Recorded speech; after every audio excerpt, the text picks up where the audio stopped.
Hello student, मैं प्रजापति मिश्रा। आज class 10 history का जो चैप्टर है the making of the global world में कल हम लोगों ने lecture first important of the silk routes के बारे में पढ़ा। आज हम लोग पढ़ेंगे एक टॉपिक के बारे में, the pre modern world shrank greatly in the 16th century. In why, इसका मतलब कि आधुनिक युग से पूर्व का संसार 16th सेंचुरी में तेजी से क्यों सिकुड़ गया, इसके कारण क्या थे।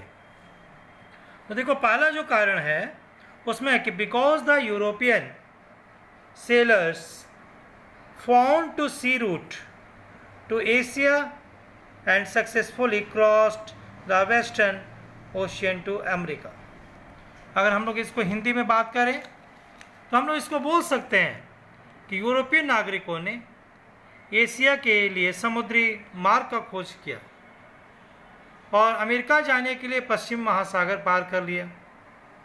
यह भी एक कारण था 16वीं सदी में पूरे विश्व का श्रिंक होने का।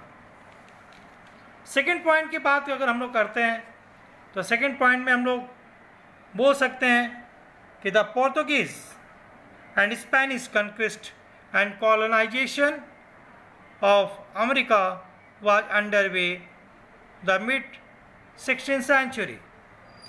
अगर हम लोग इसको हिंदी में बात करें तो 16th सेंचुरी के मध्य आते आते पुर्तगाली और स्पेनिश सेनाओं का विजय क्रम शुरू हो चुका था और उन्होंने अमेरिका को उपनिवेश बनाना शुरू कर दिया था। ओके, तीसरे पॉइंट की बात करें तो development of new means transportation, means कि अगर हम लोग बात करें तो परिवहन के नए नए साधनों का विकास हो चुका था, जिसके कारण आधुनिक युग से पहले 16th सेंचुरी में जो संसार था तेजी से सिकुड़ने लगा।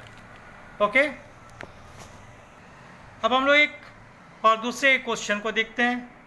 What were the main reasons for attraction of Europeans to Africa. इसका मतलब कि अफ्रीका में आने के लिए यूरोपियों के लिए प्रमुख आकर्षक के कारण क्या थे। मैंने ये अफ्रीका में यूरोपियन क्यों आना चाहते थे, उनको क्या विशेष लगाव था अफ्रीका के ऊपर।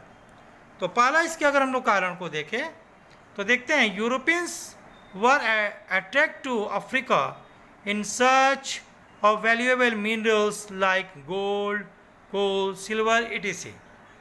यूरोपियों को अफ्रीका के बहुमूल्य खनिज जैसे सोना, कोयला, चांदी आदि की खोज में अफ्रीका की ओर ध्यान आकर्षित किया, क्योंकि अफ्रीका में सोना, कोयला, चांदी ये सब जो थे पर्याप्त मात्रा में मौजूद थे।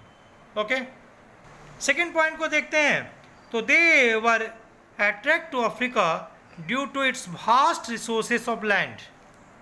इसका मतलब कि अफ्रीका के विशाल भू क्षेत्र, अफ्रीका में बहुत बड़ा भू क्षेत्र था, विशाल भू क्षेत्र को देखकर वे लोग अफ्रीका की तरफ यूरोपियंस जो हैं बहुत ही आकर्षित हो गए। थर्ड पॉइंट्स को अगर हम लोग देखें तो they went to Africa hoping to establish plantation and mines.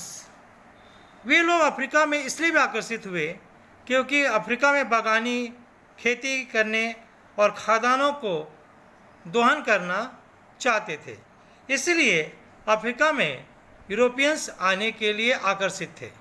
Okay, तो आज हम लोगों ने दो टॉपिक्स को देखा कि 16th सेंचुरी के समय पूरा वर्ल्ड क्यों श्रैंक हुआ और अफ्रीका में यूरोपियन के आकर्षण के केंद्र क्या क्या थे, किन किन कारणों से यूरोपियंस अफ्रीका को की तरफ अपना ध्यान आकर्षण किए।